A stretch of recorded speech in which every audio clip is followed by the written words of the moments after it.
Video में हम AHN के प्रीवियस ईयर क्वेश्चंस को रिव्यू करेंगे। इस टाइम हम 4 प्रीवियस ईयर क्वेश्चंस को देख रहे हैं। बड़े क्वेश्चंस एंड MCQs के आंसर्स मैं तुम्हें साथ साथ में बता दूंगी। And please like, subscribe and share to my channel. तो पहला क्वेश्चन क्या कह रहा है, CPR is done in which of the following conditions. हमें पता है आंसर इज कार्डियक अरेस्ट। जब myocardial infection is a different situation जिसमें ब्लड फ्लो नहीं हो रहा है ना, हार्ट की मसल्स को ब्लड नहीं मिल रहा, तो वो केस नहीं है। जब कार्डियक अरेस्ट हो जाती है, हार्ट पंप करना बंद कर देता है, तो हम CPR देते हैं कि हम मैनुअली हार्ट को बाहर से पंप करवाएं ताकि ब्लड फ्लो मेंटेन रहे। So answer is option A. Then is which of the following have abnormal values in the initial course of multiple myeloma. Multiple myeloma तुम्हें पता है प्लाज्मा सेल्स का कैंसर होता है ना। प्लाज्मा सेल्स ज़्यादा ही produce हो जाते हैं जिसके कारण बोन मैरो ओवर क्राउड हो जाती है। तो हमें पता है प्लाज्मा सेल्स क्या रिलीज करती हैं, इम्यूनोग्लोबुलिन्स, है ना। तो यहाँ पर फिर इम्यूनोग्लोबुलिन्स की नॉर्मल वैल्यूज होंगी, ठीक है, क्योंकि प्लाज्मा सेल्स का cancer and plasma cells IgS immunoglobulin produce करते हैं। सो answer is option A. Third, a nurse taking care of a patient with Cushing syndrome should report which of the following observation. Cushing syndrome में क्या होता है कि जो adrenal gland होती है वो ज़्यादा कॉर्टिसोल प्रोड्यूस कर देती है ना। कॉर्टिसोल ज़्यादा प्रोड्यूस होना मतलब हाइपर कॉर्टिसोलिज्म की कंडीशन हो जाती है। एंड अगर कॉर्टिसोल ज़्यादा प्रोड्यूस होता है तो हमारी बॉडी सोडियम एंड वाटर को रिटेन्ड करके रखेगी। तो अब खुद बताओ कौन सी ऑब्जर्वेशन होगी। Option A pitting oedema, option B irregular pulse, option C frequent urination, option D dry mucous membrane. तो अब कुशिंग सिंड्रोम में सोडियम एंड वाटर रिटेन्ड रहेगा तो पेशेंट को एडीमा नहीं होगा। So yes, option number A, that is pitting oedema. Then fourth है, while assisting a physician with removal of a chest tube the nurse must instruct the patient to do which of the following action. Option A, exhale slowly, option B, perform Kocher maneuver, option C, perform Valsalva maneuver, option D, inhale and exhale quickly.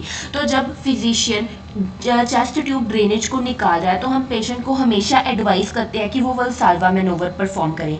So answer is option number C. Valsalva manoeuvre में क्या होता है, हम patient को कहते हैं अपने knows को अपने हाथ से पिंच करके बंद कर ले, अपने मुंह को भी बंद रखे एंड जोर जोर से फोर्सफुली एक्सहेल करे। एयरवे बंद है बट पेशेंट जोर जोर से फोर्सफुली एक्सहेल करेगा न्यूमोथोरैक्स को प्रिवेंट करने के लिए। सो ऑप्शन सी करेक्ट है।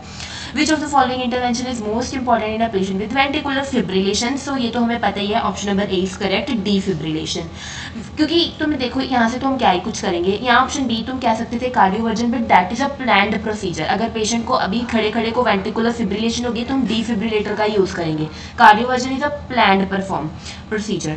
विच of the following position is indicated in patient with increase intracranial pressure. अगर इंट्राक्रेनियल प्रेशर इंक्रीज है तो तुम कभी भी वो पोजीशन नहीं दे सकते जिसमें सिर नीचे हो एंड बाकी बॉडी ऊपर वाली साइड हो, उससे तो इंट्राक्रेनियल प्रेशर और इंक्रीज हो जाएगा। तो हम क्या देंगे, देखो ट्रेंडलबर्ग पोजीशन में होता ही है। ट्रेंडलबर्ग पोजीशन में क्या होता है कि पेशेंट का सिर नीचे को होता है एंड लेग्स वाला पोर्शन ऊपर होता है, तो ये नहीं हम दे सकते। प्रोन पोजीशन भी नहीं, बट लो फॉरवर्ड पोजीशन हम दे सकते हैं क्योंकि सिर वाली साइड ऊपर होगी एंड जो लेग्स होंगी वो नॉर्मल होंगी, ना ही हम सुपाइन पोजीशन देंगे। So the most correct is option C. A patient with kidney transplant will have which of the following symptom which is suggestive of graft rejection. Option A, incision site pain, malaise, depression. B, fever, weight gain and diminished urine output. C, diminished urine output and hypotension. D, incision site pain, malaise and hypotension.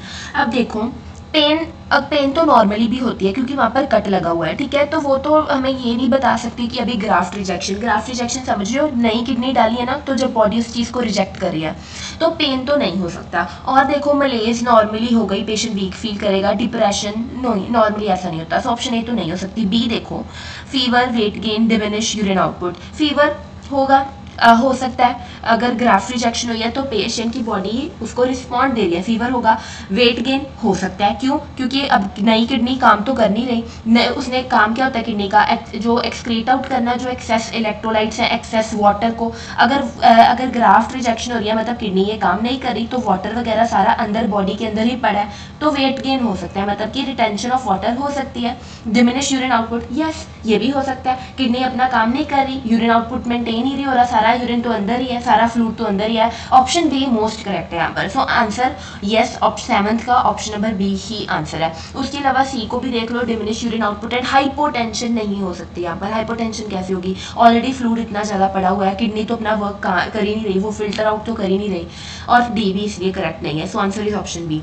While caring for a patient with intercostal drainage the nurse must option A clamp the chest tube once every shift, no, clamping is avoided in case अगर physician ने order नहीं किया, हम कभी भी clamp नहीं करेंगे, इसके कारण टेंशन न्यूमोथोरैक्स होने का रिस्क बढ़ जाता है। Option B monitor fluctuations in the water seal chamber, ये हम कर सकते हैं। Option C milk the chest tube every 8 hourly, milking का मतलब पता है ना, जहाँ पर वो जो वहाँ पर रोटेटर लगा होता है जिससे हम सेट उसको करते हैं, उसको बार बार ऊपर नीचे करना, that is known as milking, कि वहाँ पर कुछ अक्लूजन ना हुई हो। तो ये भी हम मोस्टली परफॉर्म नहीं करते क्योंकि इससे नेगेटिव प्रेशर मेंटेन हो जाता है, तो इससे क्या हो सकता है, फर्दर कॉम्प्लिकेशंस आ सकती हैं, अगेन इससे भी न्यूमोथोरैक्स हो सकता है।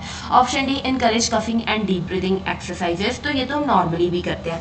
तो यहाँ पर most correct is option number B, that is monitor the fluctuations in the water seal chamber. अगर वाटर सील चैम्बर में फ्लक्चुएशंस नहीं आ रही, मतलब जो ड्रेनेज सिस्टम है वो वर्क नहीं कर रहा। उसके बाद है 9th वन, अब in a client with spinal shock the urinary bladder function will be, spinal shock, अब देखो जो इससे क्या होगा, मतलब कि स्पाइनल शॉक हो गया अगर किसी पर्सन को, तो मतलब अब हमारा जो यूरिनरी ब्लैडर है वो नॉर्मल कोई फंक्शन ही परफॉर्म करेगा, उसके नॉर्मल जैसे नर्वस सिस्टम ने उसको कहना था कि अब तुम भर गए हो, अब तुम एक्सक्रीट आउट करो, अब वो चीज़ नहीं हो पाएगी क्योंकि यह spinal cord is related with the central nervous system, right. तो मतलब यहाँ पर नर्वस सिस्टम में भी डिसफंक्शनिंग हो गया जिसके कारण यूरिनरी ब्लैडर अब उसके कंट्रोल में नहीं है।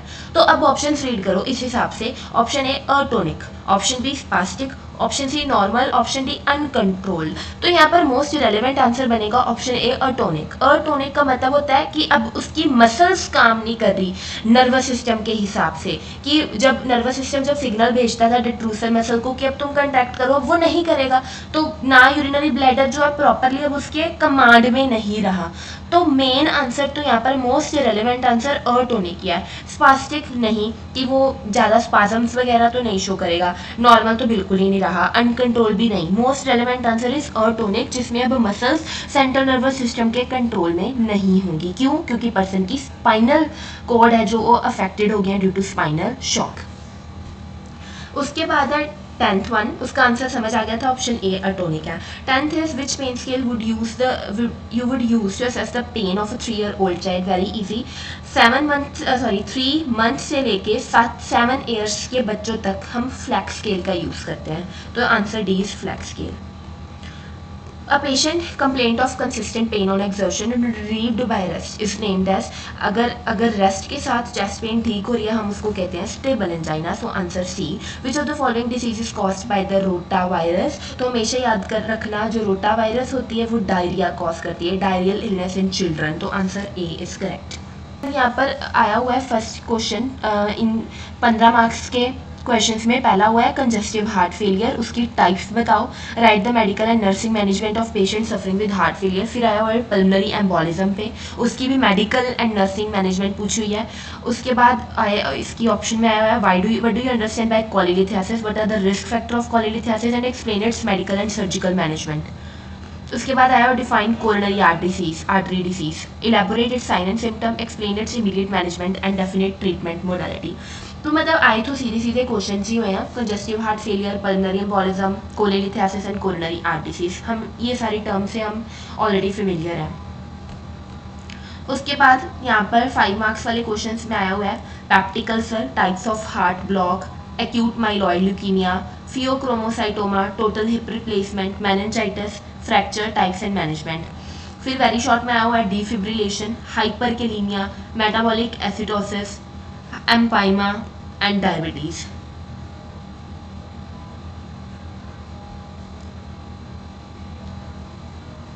स्टार्ट करते हैं with the second question paper. उसमें फर्स्ट क्वेश्चन आया हुआ है in CPR compression to respiration ratio is, वो हमें पता है 30:2, जिसमें 30 कंप्रेशन विद 2 ब्रेथ्स। ऐसे ही अगला साइकिल स्टार्ट हो जाता है विद 30 कंप्रेशन विद 2 ब्रेथ्स जब तक पेशेंट नॉर्मल नहीं हो जाता। Second is in oliguria, urine output of an adult is in 24 hours. Oliguria मतलब जब यूरिन आउटपुट कम हो, तो सबसे पहले तुम्हें पता होना चाहिए कि नॉर्मल यूरिन आउटपुट कितनी होती है, दैट इज 800 to 2000 ml पर day.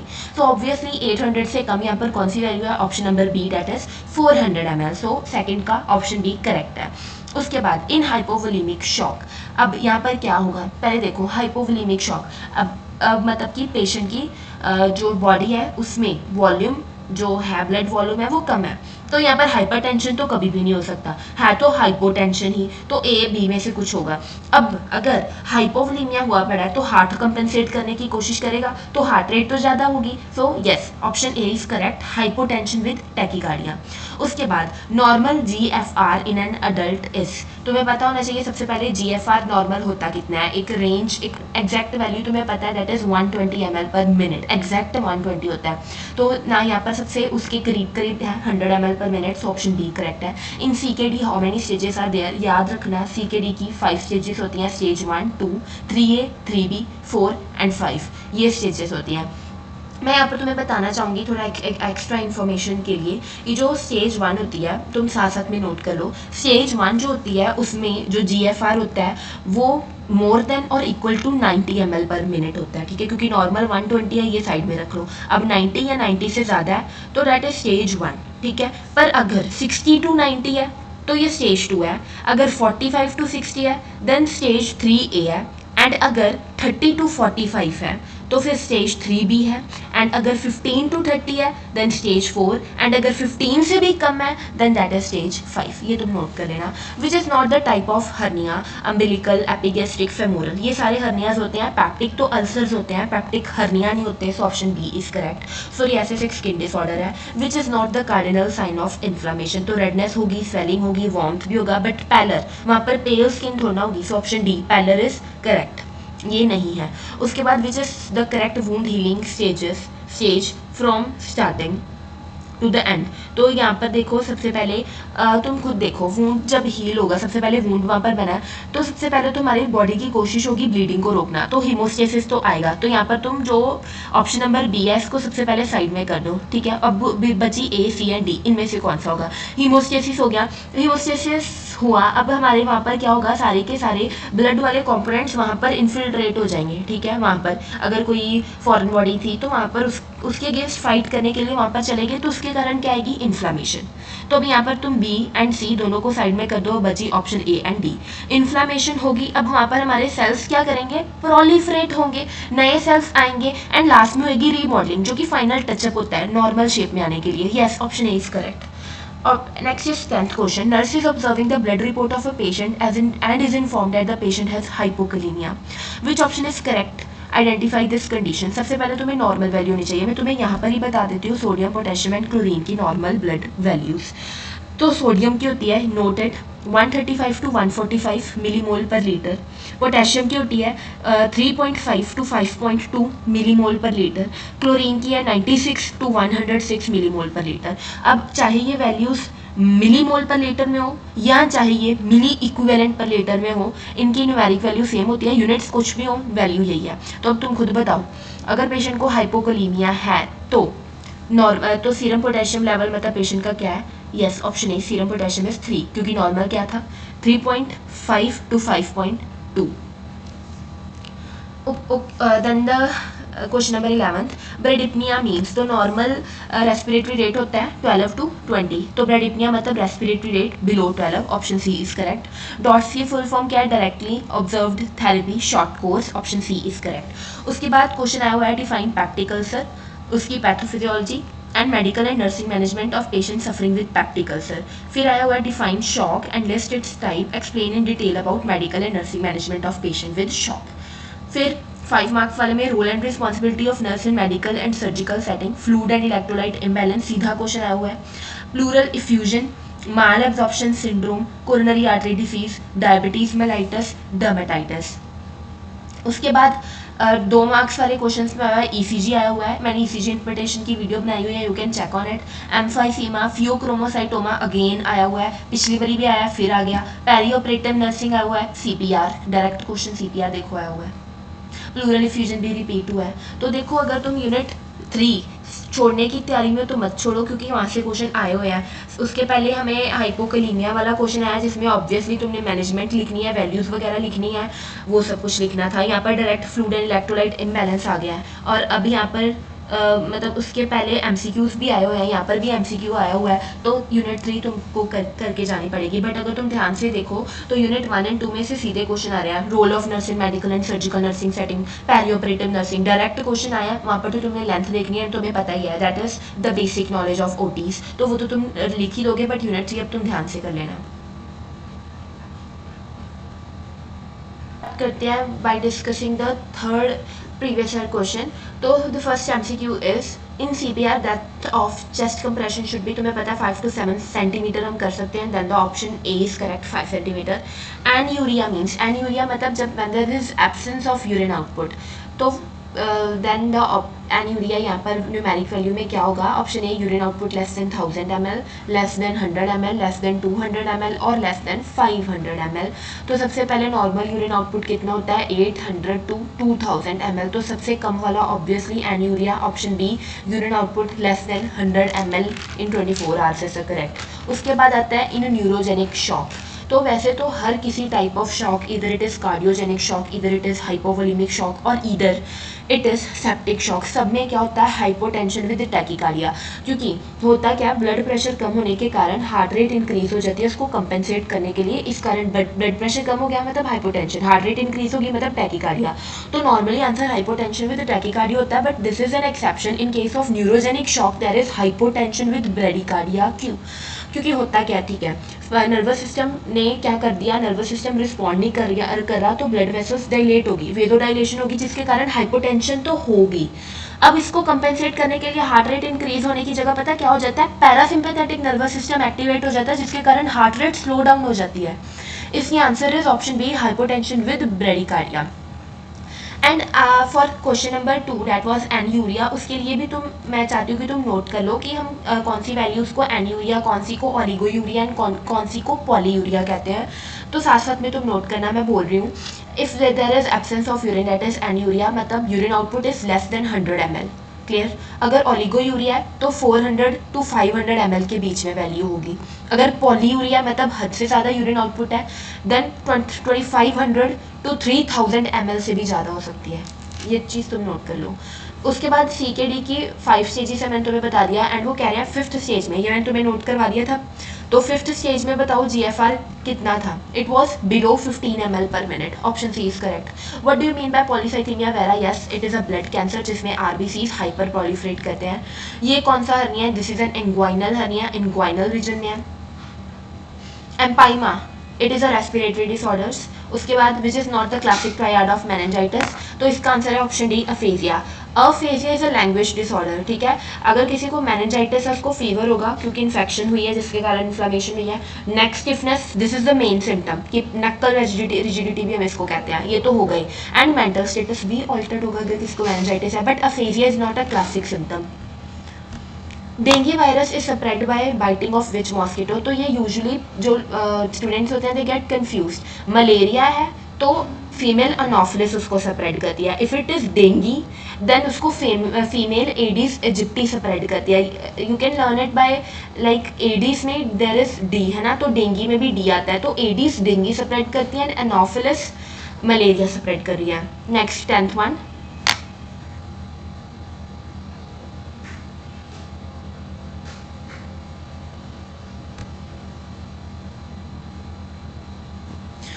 tenth one, nurse is observing the blood report of a patient and informed that the patient has hyponatremia. Which option is correct to identify this condition? I'm sorry if the image is like it is not clear enough, but you can hear me out.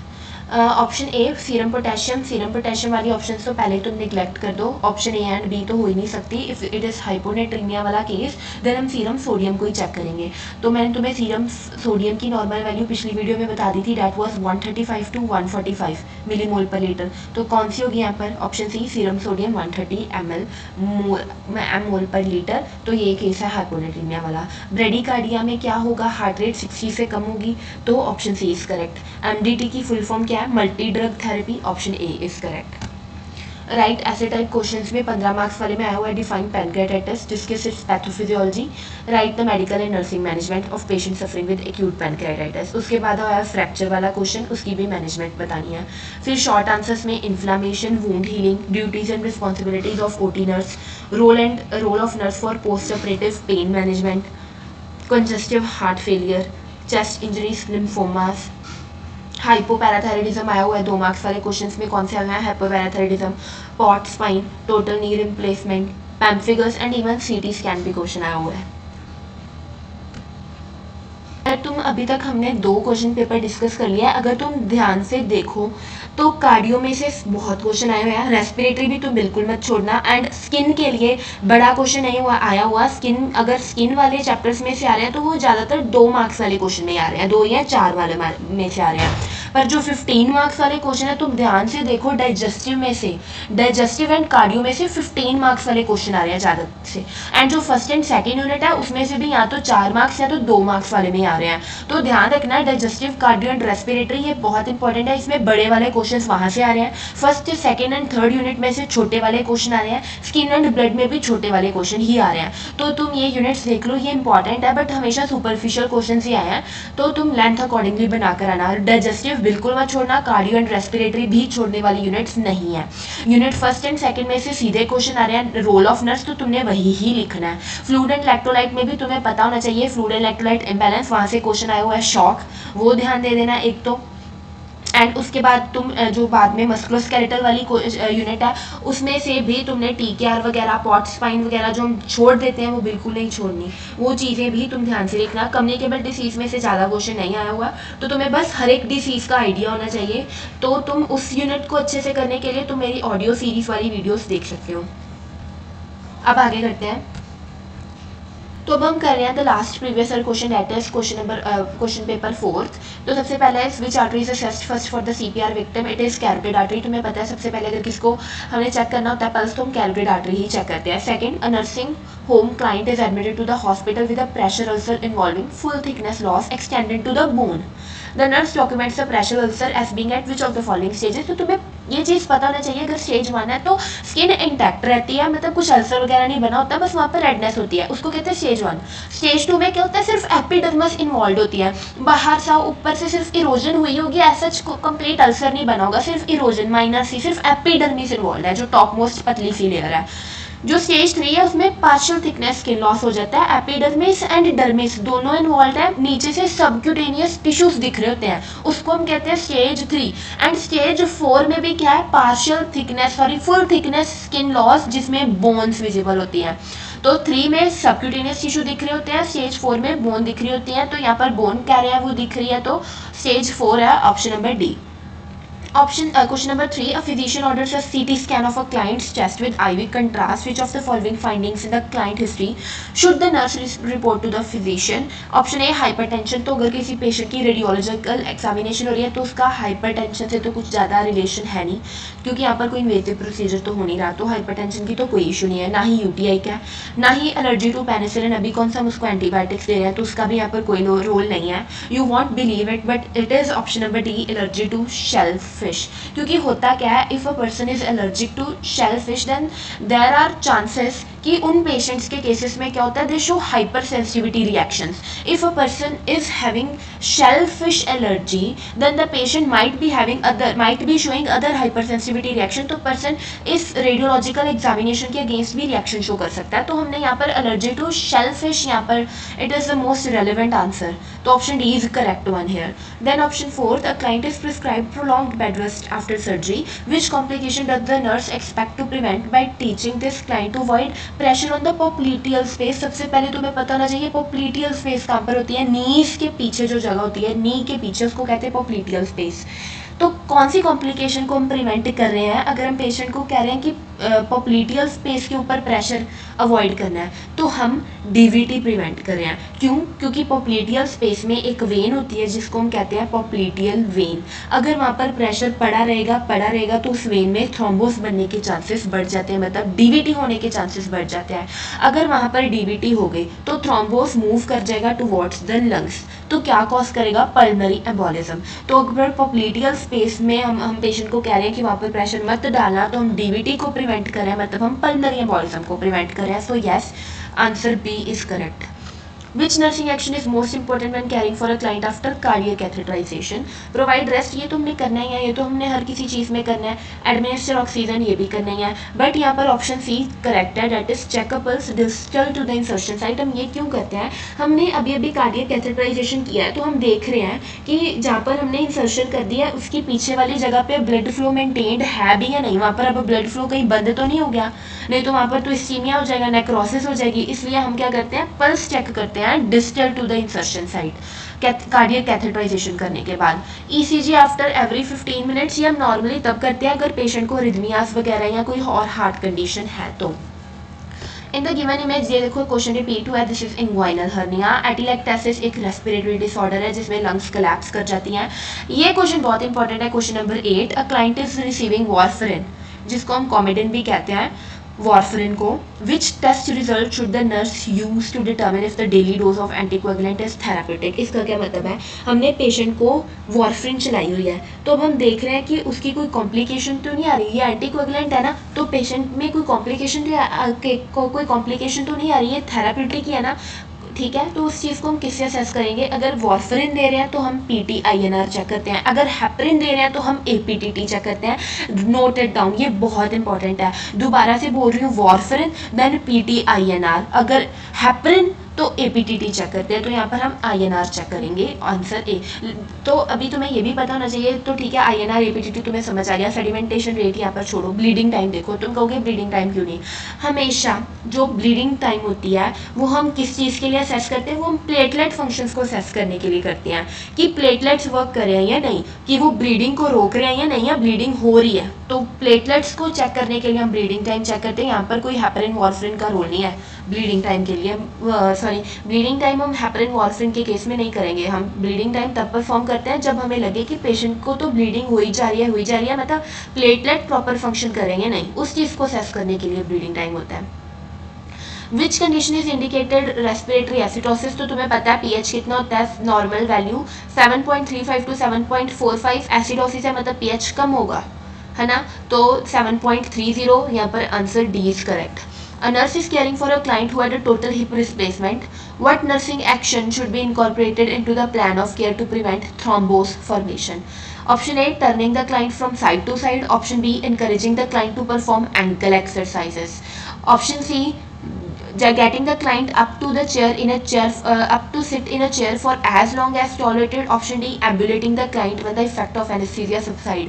अगर तुम ध्यान से देखो तो most correct is option number B, ankle exercises. मतलब एक हिसाब से हम फुट पंप परफॉर्म करवा रहे हैं, तो फुट पंप सबसे अच्छी चीज़ होती है डीवीटी को प्रिवेंट करने के लिए, मतलब थ्रोम्बोस फॉर्मेशन को प्रिवेंट करने के लिए। तो हम एंकल एक्सरसाइजेस करवाएंगे, डीवीटी नहीं होगा। उससे क्या होगा? ब्लड है जो चलता रहेगा, वहाँ पर वो जो ब्लड है स्टेसिस नहीं होगी उसकी, वहाँ पर वो जमा नहीं रहेगा, तो थ्रोम्बोस नहीं बनेगा।